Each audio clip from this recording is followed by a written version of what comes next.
अस्सलाम वालेकुम स्टूडेंट्स, उम्मीद है आप सब खैरियत से हो। आप है यूट्यूब चैनल पर खुश आमदीद। हमने चैप्टर नंबर 6 शुरू किया था एंडोक्राइन सिस्टम ऑफ मैन। आज हम इस वीडियो लेक्चर के अंदर पैराथायराइड ग्लैंड स्टडी करें हैं। पैराथायराइड ग्लैंड जो है ये तादाद के लिहाज से 4 होते हैं, यानी पैराथायराइड ग्लैंड जो है वो 4 इन नंबर होते हैं। जो है थायराइड ग्लैंड्स है, जो 2 लोब्स हैं, जो सांस वाली नाली है, एक उस तरफ लोब है और दूसरा दूसरी तरफ लोब है।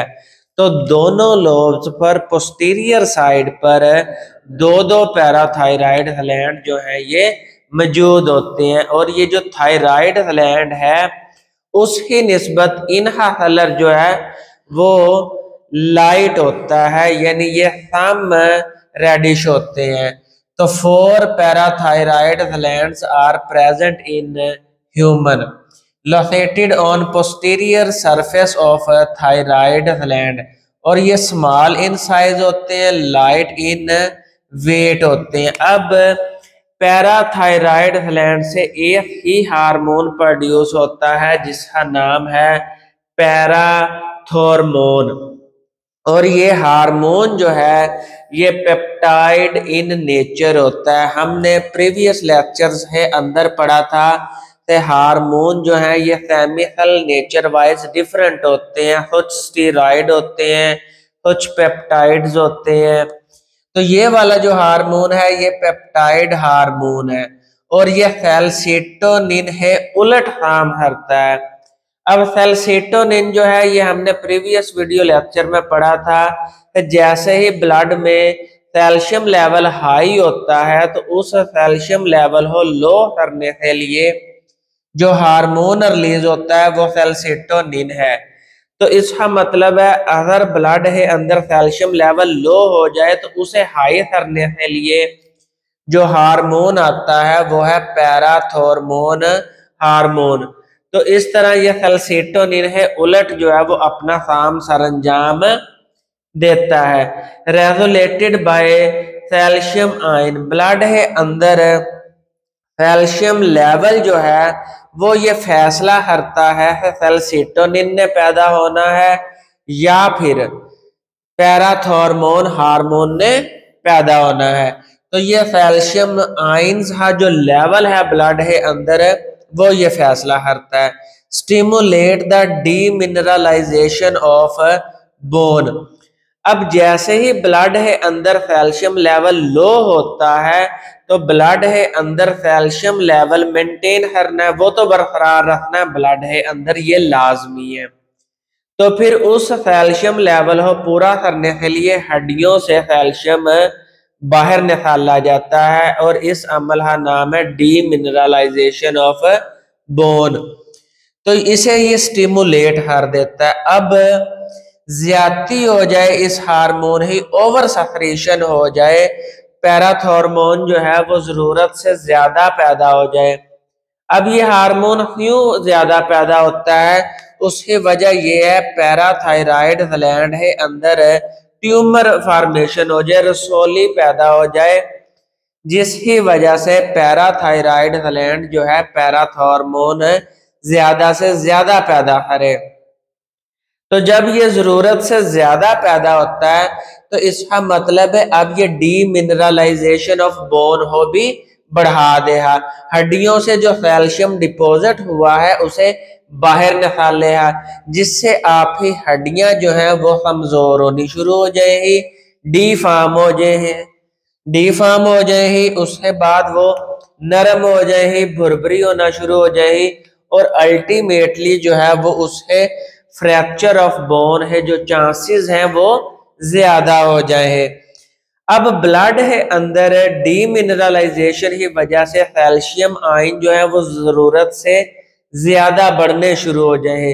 अब जैसे ही ब्लड में कैल्शियम आयन ज्यादा बढ़ना शुरू हो जाए तो उससे हमने पढ़ा था नर्वस सिस्टम ही जो फंक्शन ही है, नर्वस सिस्टम है जो काम करने का तरीका है, इसके अलावा जो मसल डेवलपमेंट है उसमें भी एबनॉर्मेलिटीज आना शुरू हो जाती है, इनका काम पर भी असरअंदाज होते हैं।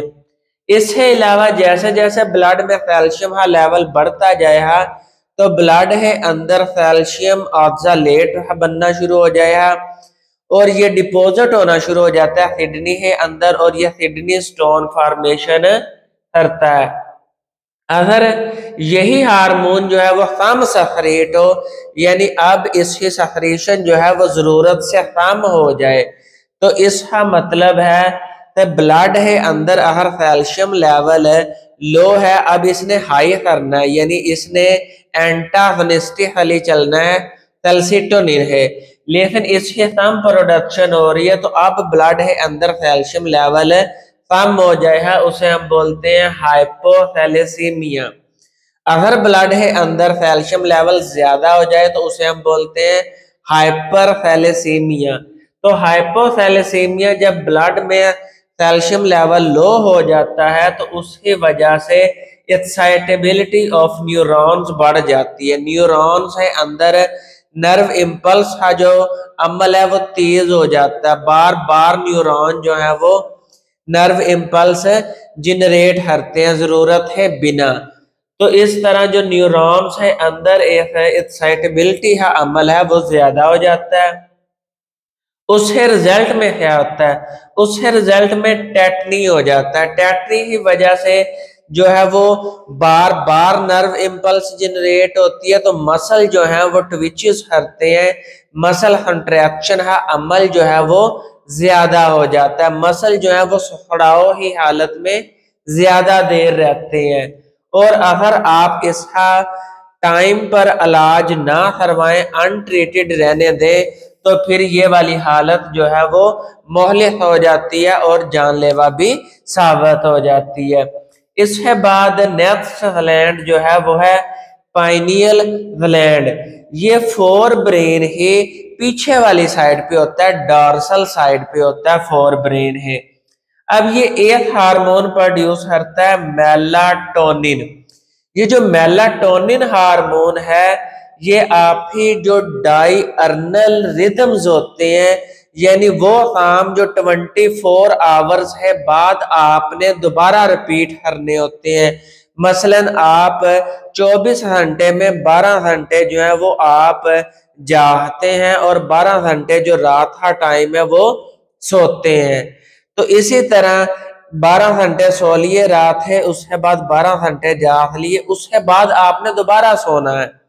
तो ये जो 24 एक्टिविटीज होती हैं ये पाइनियल ग्लैंड जो है वो उसे कंट्रोल करता है। इसमें स्लीप वेक साइकिल आ जाता है, बॉडी टेम्परेचर आ जाता है, पिगमेंटेशंस आ जाता है, मेंस्ट्रुअल साइकिल आ जाता है और डिफेंस कैपेबिलिटी यानी क़ुव्वते मुदाफ़ियत का जो अमल है, इन सारे अमल हो ये जो जितने भी अमल हैं प्रोसेसेस हैं इनको जो है वो पाइनियल ग्लैंड कंट्रोल करता है। इसके बाद जो नेक्स्ट है वो है थाइमस। थाइमस जो है वो दोनों फेफड़ों के दरमियान में स्टर्नम से पीछे और एओर्टा से आगे ये थाइमस बोन जो है उसके अंदर जो है वो थाइमस एक ग्लैंड मौजूद है जो से हार्मोन प्रोड्यूस करता है थाइमोसिन्स। ये जो थाइमोसिन्स होता है ये भी पेप्टाइड हार्मोन ही होता है, इसकी नेचर भी जो है वो पेप्टाइड हार्मोन जो है यानी कि ये प्रोटीन से बना हुआ है।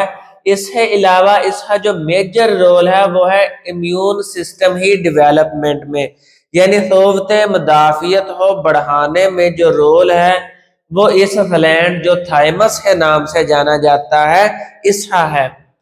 अब ये जो थाइमोसिन्स है ये प्रमोट करता है डिफरेंशिएशन ऑफ टी लिम्फोसाइट। अब ये जो टी लिम्फोसाइट है ये क़ुव्वते मुदाफ़ियत को बढ़ाने में रोल प्ले करते हैं। ये वाइट ब्लड सेल ही एक किस्म है जो क़ुव्वते मुदाफ़ियत में रोल प्ले करती है। ये सेल मीडिएटेड इम्यूनिटी में रोल प्ले करती है। अब इम्यूनिटी जो है वो दो तरह ही होती है। एक वो इम्यूनिटी होती है जिसमें एक सेल पैदा हुआ है उसने पैथोजन को बराह रास्त मार दिया, यह है सेल मीडिएटेड इम्यूनिटी। एक वो इम्यूनिटी होती है जिसमें पैथोजन ने हमला किया, ये जो लिम्फोसाइट है जिसने उसका मुकाबला करना है, ये खुद नहीं जाता उसे मारने के लिए, ये बल्कि पहले एंटीबॉडीज प्रोड्यूस करता है जो है प्रोटीन इन नेचर होती है। वो एंटीबॉडीज जो है वो जाके उस पैथोजन को मारती है। ये मीडिएटेड फिनोमिना नहीं है, यानी ये बराह रास्त नहीं है, इसने दरमियान में पहले एंटीबॉडीज प्रोड्यूस की, उन एंटीबॉडीज ने जो है वो जाके उस पैथोजन को मारा है। तो ये दो तरह ही इम्यूनिटी है, दो तरह की क़ुव्वत मुदाफ़ियत है, यानी पैथोजन को मारने के लिए दो रास्ते इस्तेमाल हुए हैं। तो ये जो टी लिम्फोसाइट है ये सेल मीडिएटेड इम्यूनिटी में रोल प्ले करता है। इसके अलावा थाइमोसिन जो है ये प्रमोट एंटीबॉडीज, यानी एंटीबॉडीज ही प्रोडक्शन को भी ये बढ़ा देता है, यानी ये ह्यूमोरल इम्यूनिटी के अंदर भी रोल प्ले करता है। अब जैसे जैसे इंसान ही एज ज्यादा होती है, उम्र ज्यादा होती है, इंसान बढ़ापे ही तरफ जाता है, तो उसके अंदर जो ये जो थाइमस बोन है, ये जो सीने ही दरमियान वाली हड्डी है, ये डीजनरेट होती है जैसे जैसे उम्र ज्यादा होती है। तो जाहिर बात है जब थाइमस ने डीजनरेट होना है तो उसके अंदर जो थाइमोसिन प्रोडक्शन है वो भी कम होती है। जब थाइमोसिन प्रोडक्शन कम हो जाएगी तो इम्यून रिस्पॉन्स जो है वो कमजोर होता जाएगा, क़ुव्वत मुदाफ़ियत जो है कमजोर होती जाएगी, क्योंकि थाइमोसिन जो है यह क़ुव्वत मुदाफ़ियत को बढ़ाने वाला हार्मोन है। तो उम्र के साथ साथ जो है वो बढ़ापे में इंसानों के अंदर क़ुव्वत मुदाफ़ियत कम हो जाती है, उसके पीछे थाइमोसिन की जो प्रोडक्शन है वो कम हो जाती है। तो यहाँ पर आज हमारे टॉपिक्स क्लियर होते हैं। मैं एक दफ़ा साइड पे हो रहा हूँ, आप इसका स्क्रीन शॉट ले लें। नेक्स्ट वीडियो में नेक्स्ट लेक्चर के साथ हाजिर हो है, उतनी देर इजाज़त दे। फी अमानिल्लाह।